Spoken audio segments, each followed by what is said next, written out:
High Perfect Morcant is a great upcoming Golgari elf commander out of the new Lorwyn set. She is a 4/4, 2 generic, 1 black, 1 green drop, and has whenever she or another elf enters, each opponent blights 1, which forces them to put a -1/-1 counter on a creature they control. And she also has tap 3 untapped elves you control to proliferate, and activate it only as a sorcery. At a first glance, this commander is heavily focused on death, counters, and swarm, which is perfect for Golgari. She wants to put a ton of -1/-1 counters on things so your elf army can get through. Furthermore, she also wants to benefit from your opponent's creatures from suffering to make your creatures larger with her proliferate ability. To begin, the first staple is obviously going to be Flourishing Defenses. This card is perfect for the deck as it creates a nice loop with Morcant. -1/-1 counters create elves, which makes more -1/-1 counters, which makes more elves, and yeah, you get the idea. The next staple is going to be Lateral Blade of Elves. She makes more elves when she hits an opponent, and you can tap 10 untapped elves to deal 10 damage to each opponent and lets you gain 10 life off of it. She is one of the best Golgari elves ever printed, and for very good reason too. The other staples are going to be the Mana Dork elves, specifically the ones that give you a ridiculous amount of mana. These include Elvish Archdruid, Marwyn the Nurturer, Priest of Titania, and Circle of Dreams Druid. They give you loads of mana and more to quickly cast your elves in Commander. The final staple is going to be DNS Elvish Archdruid. She is amazing as she lets you tap your elves twice for any reason. From swinging in to tapping your dorks for mana, she is going to be perfect for the deck. The first ability that we're going to be focusing on with Morcant is going to be her -1/-1 counter ability. While -1/-1 counters can be taken in many directions, I'm going to start with the card advantage. Yawgmoth, Thran Physician, and Massacre Girl, known killer, are good places to start. Generous Patron is also a good mention as he lets you draw when you put counters on creatures you don't control. They all let you draw as a result of -1/-1 counters. Yawgmoth also lets you proliferate, which only fits him better into the deck.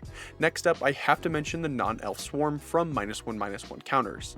Cards like Nest of Scarabs and Hapatra Vizier of Poisons lets you swarm even more, albeit non-elf creatures. Third, Morcant really wants stuff to die, so let's just make it happen quicker. Cards like Crumbling Ashes and Blowfly Infestation can help achieve this. The Ashes straight up lets you destroy things with -1/-1 counters on them, and the Infestation puts more -1/-1 counters on creatures when one dies with them on, kind of like a reverse evil Ozolith. Finally, some generic -1/-1 counter cards include Necroskitter, which can steal your opponent's creatures after they die, and Splitting Dilophosaurus, which makes creatures that have -1/-1 counters on them unable to block. The next ability that we're going to be focusing on through Morcant is her Elf Swarm ability. To start with this swarm strategy, we're going to be turning to non-creature spells. Cards like Elven Ambush and Elvish Promenade act as a one-time Krenko mob boss. Lissalena Huntmaster and Wolverine Riders are great inclusions too. Lissalena lets you swarm whenever you cast an elf spell, and Wolverine Riders lets you get an elf at each upkeep and lets you gain tons of life. Also add Tyvarkel into the 99 to make even more elves, make all of them mana dorks, throw counters on them, and give them haste and draw cards from him. He seems to be a pretty good option for the deck. Token doublers are amazing here too. Cards like Doubling Season, Parallel Lives, Primal Vigor, and Second Harvest are perfect. Furthermore, why not add some elf anthems into the mix? These cards include Elvish Champion, Elvish Warmaster, Leaf Crown Visionary, and Imperious Perfect. Another honorable mention that is close to being an anthem is Allosaurus Shepherd. He not only boosts your elves, but he also protects your green spells from being countered. Him along with the other anthems are perfect for stacking up both your offense and defense with your horde. The third and final ability that we're going to be focusing on with Morcant is the Proliferate ability, which we're going to just be focusing on to benefit our own creatures. To begin, Tyvar Bellicose can stack your mana dorks with tons of counters, which is pretty much half of your deck. Immaculate Magistrate and Ivy Lane Denizen can make a creature or creatures continuously get bigger. Another new card at the time of recording this is the Tale of Katar and Toph, which adds +1/+1 counters whenever your creatures tap. I think it would be also hard not to mention additional cards that proliferate like Evolution Sage, Contagion Engine, and Contaminant Grafter. All of these cards are going to help make your creatures a lot bigger and potentially remove a ton of threats from your opponent's board. Next up, we're going to be focusing on Wincons, and other than the obvious aforementioned loop with flourishing defenses, the next best nuisance is everybody's favorite bird, Maha, its feathers Knight. It does a similar thing which stops your opponents from having any creatures. And don't feel bad for running this either, you're already building elves, so it can't get much worse than this.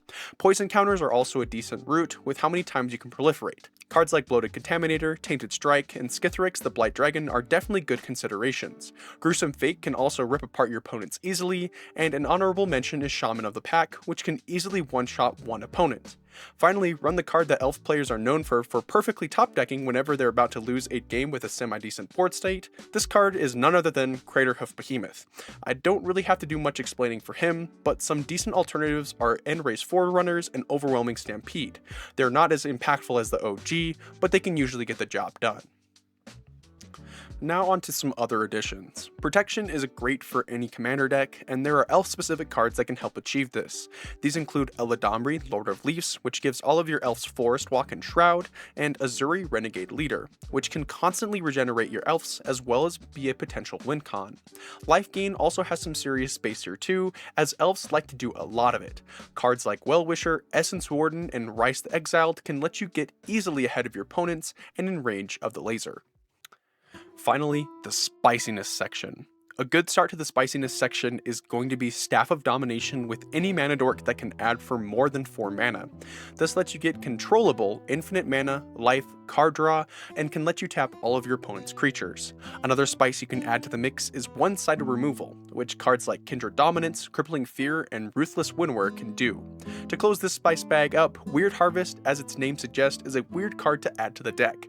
It is very much a gamble, especially if you're in a mirror match of Swarm, but more times than not, you can definitely benefit from it, and make your opponents regret what they did quickly with full hands of useless creatures.